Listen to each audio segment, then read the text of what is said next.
Okay guys, sorry, we will have to start with this chapter gender inequality today.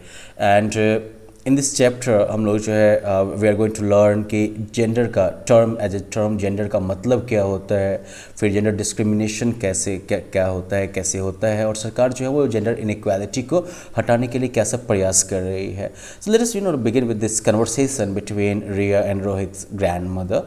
Riya Rohit and their grandmother. दादी जी जो है वो उनके गांव से आई हैं शहर में उनकी फैमिली से मिलने के लिए, और इसकी कन्वर्सेशन उनके बीच में होती है कि जैसे रोहित और रिया के फादर जो है वो ऑफिस से आते हैं और दादी जो है वो रिया को बोलती है go make some tea for your father, जाओ अपने पापा के लिए कुछ चाय बनाओ. इस पर रोहित जो है वो रुकने का इशारा करते हुए बोलता है कि grandma I will go make the T, मैं जाके चाय बना दूंगा, पापा loves the T I make, पापा अभी मैं जो चाय बनाता हूँ पापा को बहुत पसंद आती है. और फिर दादी जो है वो बोलती है व्हाट, हम दादी को विश्वास नहीं होता है, वो बोलती है कि I can not believe what I am hearing this. Okay, मुझे विश्वास नहीं हो रहा कि मैं ये सुन रही हूँ, तुम एक लड़के हो भाई, तुम वो काम नहीं कर सकते हो जो कि लड़कियों को करना है. ओके, तो जो किचन के चोर्स हैं, किचन के जो कामकाज हैं, ये जो है अपनी माँ और बहन के लिए छोड़ दो. And after that of course Rohit's father interjects, उसके फादर जो हैं वो बीच में फिर बोलते हैं कि माँ इट्स ओके, रोहित जो है वो चाय बना सकता है, मैंने दोनों रिया और रोहित दोनों को जो है बराबर जिम्मेदारी लेना, जो है घरेलू कामों में बराबर जिम्मेदारी लेना सिखाया है, जैसे कि उसकी माँ और मैं करते हैं. और फिर दादी जो है उसको तो और आश्चर्य होता है, नहीं बोलती है इट इज़ नॉट ओके सन, बेटा ये सही बात नहीं है ना, मुझे नहीं लगता है कि तुमको ये सब करना चाहिए. रिया को जो है लेडी की तरह एक्ट करना सीखना चाहिए और Rohit must learn to act like a man, है ना, रोहित को जो है मर्द की तरह एक्ट करना सीखना चाहिए. ओके, तो अब इस स्टोरी के आधार पर हम एक चीज़ तो देख सकते हैं कि आई मीन लेडी और man, you have to learn to act like a lady, you have to learn to act like a man. तो मतलब ये लेडी या मैन ये जो है आपके इनहेरेंट आइडेंटिटी नहीं है, ये जो है एक ऐसा रोल है जिसके अंदर आपको फिट आना है ना. It's very much like those like filmy actors picking up certain roles and fitting into those roles, right. तो उसी तरीके से आपको भी एक रोल दे दिया गया मेल या फीमेल का, और आपको उस हिसाब से अपने आप को फिट करना पड़ेगा, है कि नहीं. और ये चीज़ हम देखते हैं कि चाहे जो जितनी भी सोसाइटीज़ होती है सब जो है मेन और वीमेन उनके लिए अलग रोल डिफाइन करती है, उनके लिए अलग रोल जो है वो असाइन करती है. ये रोल जो है वो ट्रेडिशनली उनके फिजिकल एबिलिटी के आधार पर असाइन किया जाता है. साथ ही साथ जो है जो पुरुष और महिलाओं के बारे में जो सोसाइटी का जो विश्वास है, जो बिलीव्स हैं सोसाइटी के, उसके आधार पर भी जो है ये रोल जो है प्रिस्क्राइब किया जाता है. तो मतलब क्या हो गया, फिजिकल एबिलिटी मतलब एक तरफ जो है ये डिस्टिंक्शन जो है जेंडर रोल में, एक तरफ ये जो है आपके बायोलॉजिकल फैक्टर्स पे आधारित है, चलो ठीक है, लेकिन दूसरी तरफ लार्जली जो है ये सोशल बिलीफ पर आधारित है, मतलब कि जो सोसाइटी ने पहले से एक माइंडसेट बना लिया है उस पर आधारित है. ओके, और इसीलिए ये इम्पोर्टेंट है ऑफ कोर्स कि हम जानें कि महिलाओं और पुरुष के बीच में फ़र्क क्या होता है. ओके, फिजिकल एबिलिटी के आधार पर क्या फ़र्क इनके बीच में एग्जिस्ट करता है, और साथ ही साथ जो है सोशल बिलीफ के आधार पर जो है इनके बीच में क्या फ़र्क एग्जिस्ट करता है. और अगर आप इस फ़र्क को समझिएगा तो एक्चुअली इस प्रोसेस में आप जो है दो इम्पॉर्टेंट वर्ड्स को जानिएगा और उनके बीच के फ़र्क को भी समझ जाइएगा. And those important words are gender and sex. अगर कहो कि पुरुष और महिलाओं में क्या फ़र्क है, तो पहला जो फ़र्क है that is based on sex. Okay, कि लड़का और लड़की इनके बीच का जो फ़र्क है, इनके बीच में जो डिस्टिंक्शन है वो जो है बायोलॉजिकल है नेचर में, वो जो है उनके फिजिकल और एनाटॉमिकल डिफरेंसेस पर जो है आधारित होता है, राइट. उनके जो है शरीर की संरचना के आधार पर ये फ़र्क होता है. And this distinction based on physical and anatomical differences that is what you call sex. जैसे कि हम लोग जो है मेल और फीमेल की बात करते हैं. दूसरी तरफ दूसरा जो एक डिस्टिंक्शन है बॉयज़ और गर्ल्स के बीच में, इसे जो है फिर हम जेंडर कहते हैं. जेंडर क्या है, तो ये जो है समाज के द्वारा बनाई गई, gender is a social construct, ये समाज के द्वारा बनाया गया जो है एक डिस्टिंक्शन है जो कि सोशली और कल्चरली जो प्रिस्क्राइब्ड रोल्स हैं बॉयज़ और गर्ल्स के लिए उनके आधार पर बनाए जाते हैं.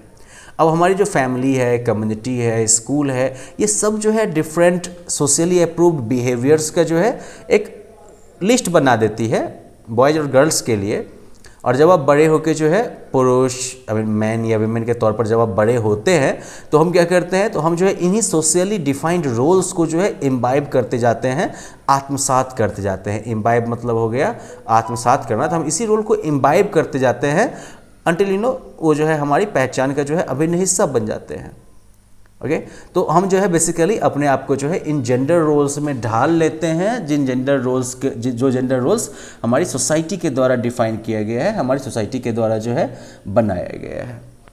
Now if we move forward, जब जेंडर हमने समझ लिया कि जेंडर क्या होता है, समाज के द्वारा बनाई गई एक पहचान जो कि वहाँ के जो कि सोशल और कल्चरल बिलीफ को जो है रिफ्लेक्ट करती है।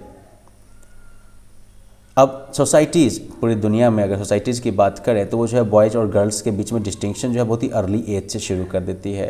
फॉर एग्जांपल लाइक जो हम छोटे बचपन में ही अगर आप देखिए तो बॉयज़ के लिए जो टॉयज जो दिए जाते हैं उनमें भी आपको जेंडर का डिफरेंस दिख जाएगा। बॉयज़ को जहाँ एक तरफ जो है कार्स वगैरह या बॉल गन्स वगैरह ये सब दिए जाते हैं, दूसरी तरफ गर्ल्स जो है girls are given dolls, right. अब दोनों टॉय जो है वो बॉयज़ और गर्ल्स दोनों के लिए इंटरेस्टिंग हो सकते हैं, लेकिन फिर ऐसा क्यों होता है that girls are given dolls and boys are given car. Thing is that ये टॉय जो है ये भी एक इनडायरेक्ट तरीका है बच्चों को ये कहने का कि they would have different roles to play in the society. Okay मतलब कि बिल्कुल यंग एज से उस एज में जबकि उनको जो है इन टॉयज के बीच का या टॉयज के पर्पस के अलावा और कोई मतलब नहीं समझ में आता होगा, उस स्टेज से उन्हें जो है ये एक मैसेज दिया जाने लगता है कि भाई आप जो है आपका रोल जो है वो सोसाइटी में अलग होने वाला है, राइट। आपका रोल जो होगा वो बड़े होने के बाद जो है सोसाइटी में जब आप पुरुष या महिला के तौर पर जब आप बड़े होइएगा तो आपका रोल जो है वो डिफरेंट होने वाला है। अगर आप केयरफुली ऑब्जर्व करिएगा तो ये जो है बहुत ही छोटी छोटी चीज़ों से ये डिफरेंस जो है वो पैदा किया जाता है। ओके फॉर एग्जांपल लाइक रिया और रोहित की दादी के मुताबिक रोहित को जो है चाय नहीं बनाना चाहिए simply because it is a girl और वुमेन्स जॉब, ये जो है लड़की या महिला का जॉब है। और इस तरह के डिफरेंसेस जो है, ठीक है ना, यही जो है जेंडर स्टीरियोटाइप के तौर पर जो है इमर्ज होते हैं। अब टिपिकल एग्जांपल्स जेंडर स्टीरियोटाइप का है वो क्या है कि बॉयज़ डोंट क्राई, लड़के रोते नहीं हैं। जो है एक डायलॉग बहुत फेमस हुआ था मेरे ख्याल से वो अमिताभ बच्चन की मूवी का था, मर्द को दर्द नहीं होता, and all those kind of things, these are stereotypes, right.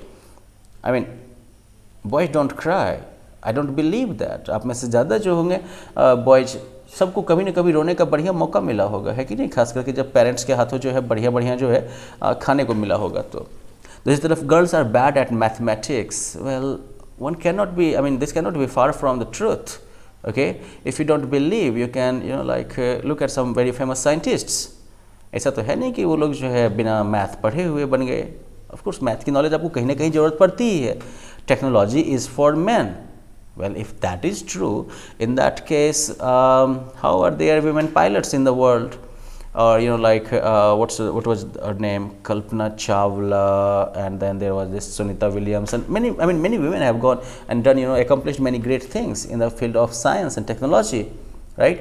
Women are bad drivers and so on. ये सारी जो है एक्चुअली जेंडर स्टीरियोटाइप्स के एग्जाम्पल्स हैं सिर्फ। ओके बहुत सारी जो है कहानियाँ आप पढ़ेंगे या फिल्म्स आप देखेंगे जिसमें कि इस तरह के जेंडर स्टीरियोटाइपिंग को जो है रीइंफोर्स किया जाता है, इसको जो है हम लोगों के दिमाग पर इम्प्रेस किया जाता है, जहाँ पर कि गर्ल्स जो है इनको वीक और डिपेंडेंट के तौर पर दिखाया जाता है, जबकि बॉयज जो है they are portrayed as tough and active. तो इस तरह के जो रोल्स पोर्ट्रेयल है ये भी क्या है, ये भी जो है उसी जेंडर स्टीरियोटाइप को जो है कह सकते हो कि परपिचुएट कर रहा है, उसको रीइंफोर्स कर रहा है। अब जब मान लो कि तो इन फिल्म्स में आप क्या देखिएगा कि मोस्टली जो है विमेन और गर्ल्स जो है ये नॉर्मली जनरली जो है ये पैसिव पार्टिसिपेंट्स हैं और सारा एक्शन जो है वो मैन या बॉयज़ के द्वारा लिया जाता है। I mean you watch most of the commercially successful movies, okay खास करके जितनी भी आपकी एक्शन फ्लिक्स होती हैं ज़्यादातर में क्या सीन देखते हैं, you just find this thing right कि गर्ल्स या विमेन जो हैं वो बिल्कुल चुपचाप जो है केवल रिस्पॉन्ड करती हैं, जबकि एक्शन जो इनिशिएट करने का काम होता है वो हमेशा मेन या बॉयज जो है वही करते हैं इस चीज़ को, है कि नहीं?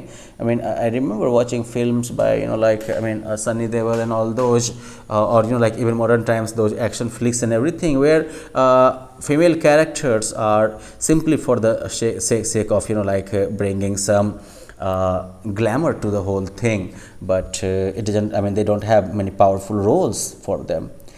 एक कॉमिक स्ट्रिप जो हम लोगों ने सब बिल्कुल शुरू में पढ़ा था, वहाँ पर भी जो है रोहित की दादा, रिया रोहित की दादी जो है वो उनको कंडीशन, उनको इस टाइप से ट्रेन कर दिया गया, उनकी माइंडसेट ऐसी बन गई है कि कुकिंग और हाउस होल्ड चोर्स जो हैं वो फीमेल्स के लिए हैं और मेल्स जो हैं उनको सुपीरियर ट्रीटमेंट मिलना चाहिए। और इस तरह के नोशंस जो हैं वो इवेंचुअली क्या करते हैं, तो वो जेंडर इनइक्वालिटी क्रिएट करते हैं।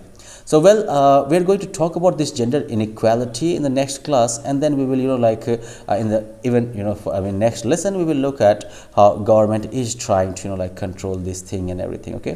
Well then, have fun until then. Just read the section that we have covered today, and you can, like try thinking of the ways in which gender identity is created in gender identity and gender stereotyping is created in our societies, in the society around you. Well then, have fun. Bye bye.